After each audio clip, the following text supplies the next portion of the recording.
Hey troops, it's Roy from Geeks Adventures. Woohoo! So, got a comic book compilation review today. It's from the folks at IDW Publishing, and of course, H.P. Lovecraft. In particular, the review of a compilation for IDW Publishing, the Dunwich Horror, and also as a backup story to that, The Hound by H.P. Lovecraft and IDW Publishing. And here we go. Here is the front. And let's see here. And this is the back. And there's the all important, the whole barcode and other stuff. And, oh, what the heck. There's the spine. Do I have it right side up, right? Yes. Oh, wait. No, I don't. No, I do. All right. Here we go. Now, what makes the Dunwich Horror very unique is that a lot of the time, when folks are doing H.P. Lovecraft stories, they're doing direct. They're doing it direct from the source material, or maybe there's a little bit of tinkering here and there, but most of the time, and it's still a lot of fun. You get a lot of great artwork as an interpretation of the stories, like this one here. That I did a review of a while ago, and if I'm smart, I'm gonna put a review in the links below. This one is different in that the Dunwich Horror, FYI, if memory serves, the Hound backup story. That's more of it's more of a direct take on the source material. This is like a reboot. It is an interpretation of the story set in contemporary times. So it's kind of reboot, whatever. It's really cool.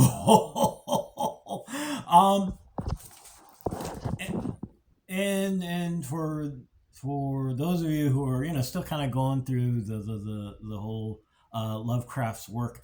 This is along the lines of Call of Cthulhu, in that kind of a straight up monster story, but it's really, really cool. Anyway, so what happens? Story opens up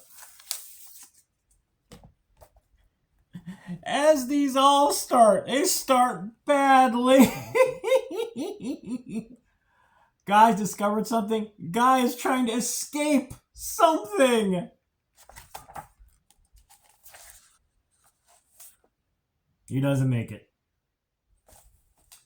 And what ends up happening is we discover that he is part of a group of friends who have been exploring the paranormal, yada yada.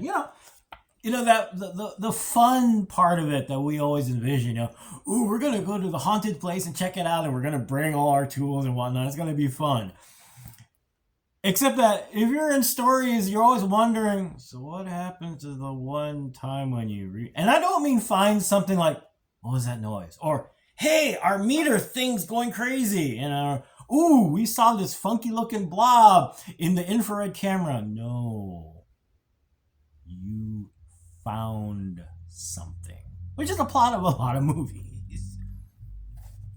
They did. And like H.P. Lovecraft's story, original story, they found the notes and writings of the Whatley family, who were into a lot of stuff. Stuff that was dark, stuff that was dangerous. Well, one of the running jokes that we have when we talk about Lovecraft is that, if you ever go into a used bookstore, if it looks leather bound but doesn't quite feel like leather, or it's locked up somewhere, walk away. It's not worth it. Not just but because of other things.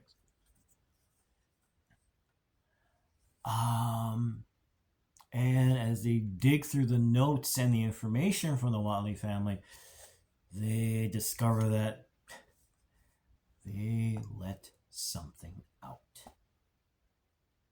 something massive, something powerful, something nightmarish.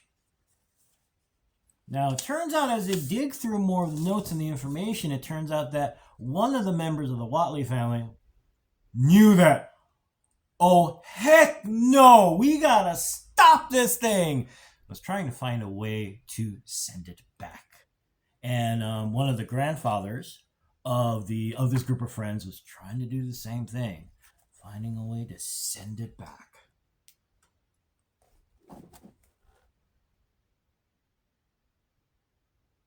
But because this is a story, well, it didn't quite work out quite that easy. So they found more information. I should have saved this one actually. Like I said, this is set in contemporary times. So what did they do? Well, you scan it. What could possibly happen if you found all of this information, yada, yada, yada? You scanned it into a computer. It's got to make it better, right? No, it does not. Yep. Try to scan it into the computer. Try to look at it.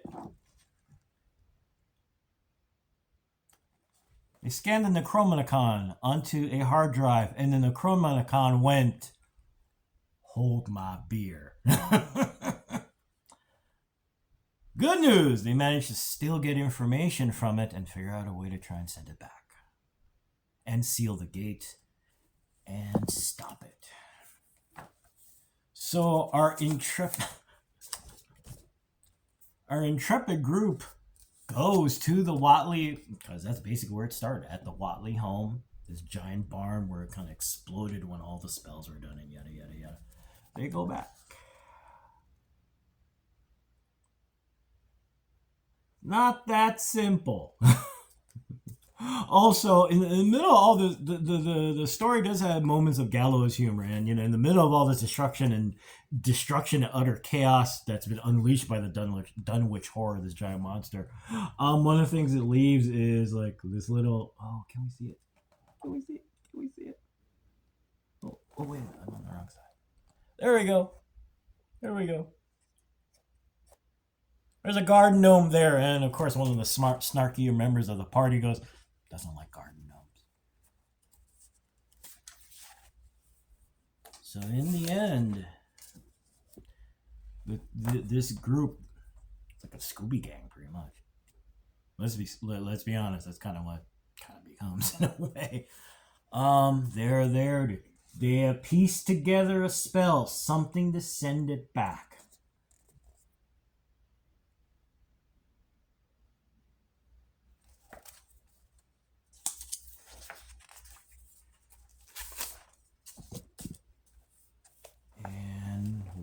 Starts is a battle in the middle of the night using a bunch of spells and hoping it works.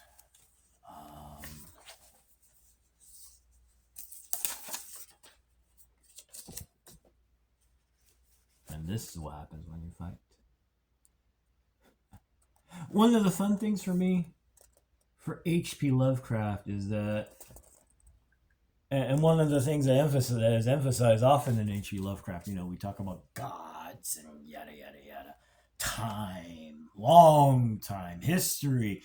H.P. Lovecraft is, you think you know about time? Oh, silly humans, talk about time in terms of your lifespan, in terms of the span of history, the long history of these empires.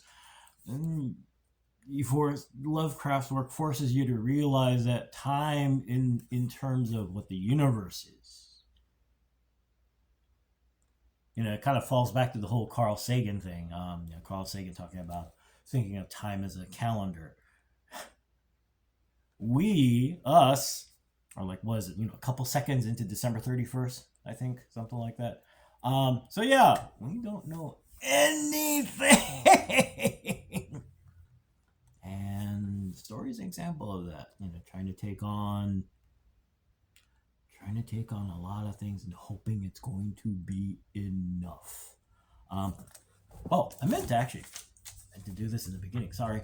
The story is interpreted by Joe R. Lansdale with art by Peter Berting. I love the take on this story. In the original version, it's classic Lovecraft, where a bunch of guys at Miskatonic University, a bunch of professors hear about this thing, yada yada yada. Oh, what are we gonna do about it? And you see a bunch of people in tweed suits and stuff who probably should have retired. Who they're tenured. They're as much as you can chill and be okay at Miskatonic University, and then all of a sudden they find out. Wait, what? There's this thing at what old farmhouse in the middle of nowhere? They tried to steal what book? And of course, they're going, we're the only guys that know how to do anything about this. With one of them, of course, going, but, tenured! All I do is smoke a pipe and read and write stuff. Dude, we gotta do this. And the story's brought into the 21st century, where you have a group of friends who actually in their own way are kind of doing the same thing. This was supposed to be for fun! We were supposed to put this on Facebook and YouTube and laugh, not fight a monster that, if allowed to continue to develop and evolve, could eat everything on this planet. Oh, Lordy, we do have to do something about this, don't we? No, I don't have to like it! It is a wonderful, fun story. The backup story is The Hound, interpreted by Robert Weinberg, and art by Menton 3. And the backup story here.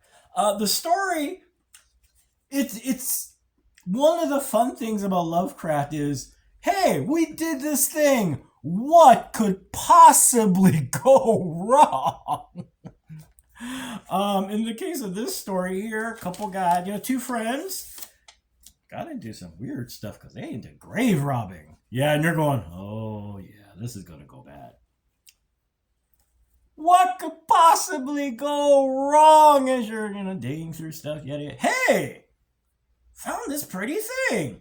You're dead. What could possibly go wrong? A lot. Because something is after them because it wants that trinket back.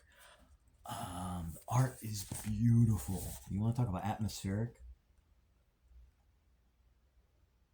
To be frank, this is the kind of thing you may not want to flip through this during a dark and stormy night.